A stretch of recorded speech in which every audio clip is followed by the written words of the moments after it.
Well, it's 105 degrees in Acuña, Mexico. This is Bob Decker from Paper Houses Across the Border. And we're here for a mission trip. And people said, Bob, 105 degrees, are you crazy? I said, well, we've got our dispenser, our gifts to give to the people. And these people, they live in this heat. We have several volunteers from Houston, Texas, and we have 17 volunteers from one of the local maquiladoras. These people all know what we have planned for them today, but I'm going through it one more time. We're going to divide up into teams. We're going to go door to door because that's when we do our best work. And we'll meet the people. We'll ask them if there's any medical needs. We'll find out a little bit about their economic situation, and we have a small gift of food for them. As usual, everything seems to be uphill, and it is hot, but you know, away we go. The first lady that we visit, we find, well, she has a couple of teenage children that need some significant dental work that the family absolutely can't afford, so we're going to take care of that. In our teams, we have one person that takes notes, we have one that takes photographs, we have a translator, and we also have someone to carry the dispenser, and that's the tough job because you got to carry it in this heat. Like I said, it looks like it's all uphill everywhere we go. The ladies that are walking, well, let's just say they're almost 70 years old. No excuses. Let's just get up and go do it. We meet the people in the circumstance that they're in. They were not told we were coming. They don't know who we are.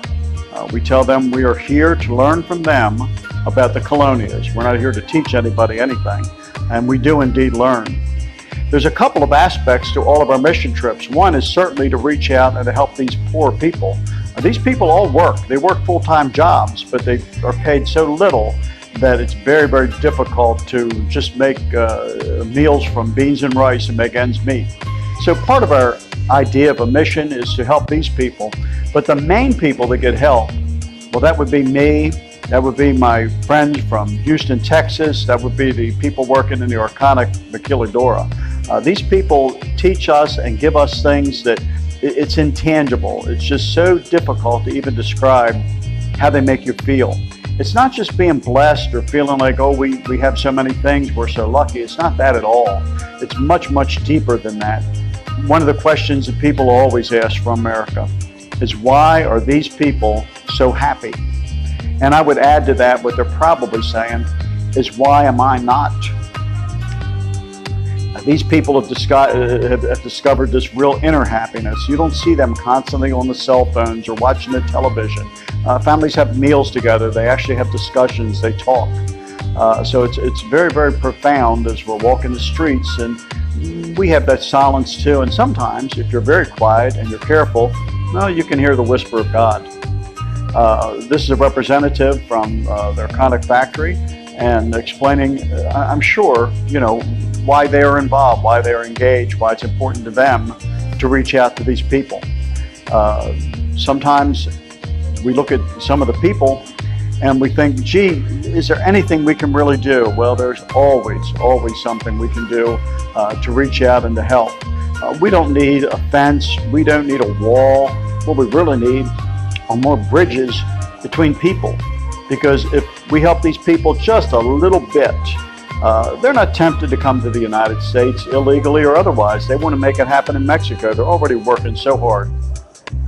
Here we're visiting a Casa Hogar, which is a shelter for children. As you can see, it's gated, it's fenced. The children are all very, very well protected and cared for. We did call and let them know that we would be stopping by for a visit. We want to see the children.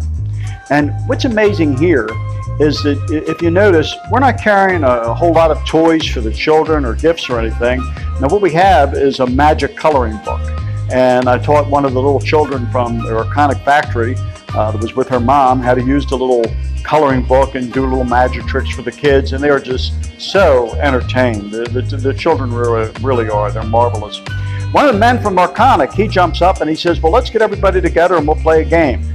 And it was an interesting game. They joined hands, and it was sort of like that game we played as children in America, where when the music stops, everybody has to be in a chair. Except in this version of the game, there's two adults forming a sort of a bridge, or sort of a circle, and you had to hurry up and get in the circle. So we took a break. We sit down at a nice restaurant. And by the way, the owners of the restaurant at Acuña said, please come in. We're not going to charge a thing. We've got a meal prepared for you. We've got drinks prepared for you. Just relax.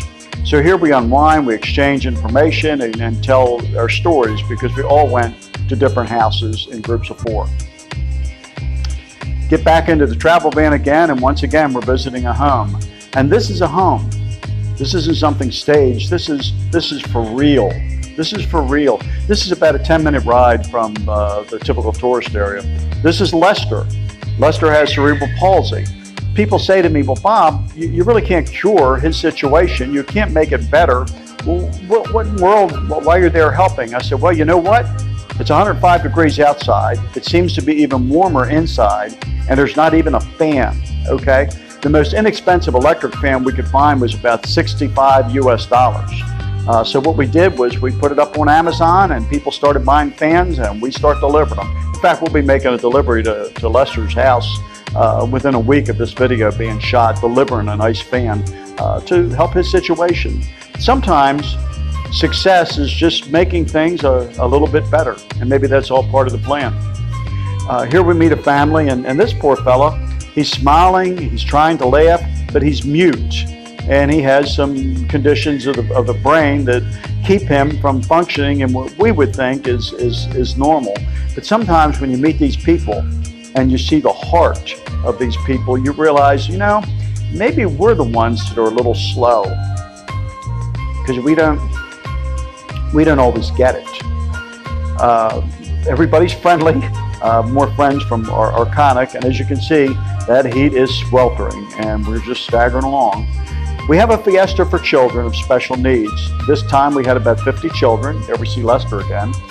And this is one of those things people have said, well, you know, gee, that's really nice that you have this thing for the children, but wouldn't it be better to spend money on medical situations? Well, we spend plenty on the medical situations, but in this situation here, we have a fiesta of children with special needs. These kids are all in a very safe environment. The parents of the children, they realize just looking around the room that, you know what, I'm not the only one. Many parents have difficulties. Some are a little bit harder than others. You notice that we have Iron Man, Captain America, and Wonder Woman. Well, I'm here to tell you, as entertaining as they are,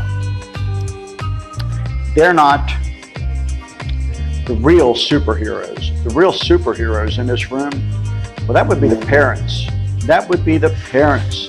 I remember Diane, one of the ladies on the trip, with her friend, they said, you know, we were watching this one particular mother laughing and feeding her child, and that poor child, he had so many things wrong with him, and yet it made me realize, you know, this is her entire life. Again, you know, I'm instructing a new group. Arconic had a relief ship come out, if you will, to join our group late in the afternoon. So we went through the routine with them. We'll go door to door, we'll take notes, we'll find out all that we can about their lives, what they do, what makes them happy, what makes their children happy, what needs are there in the community. Now we do have some small prizes and gifts for the children at the fiesta, but this is Paper Houses Across the Border, and this is what we do. Thank you.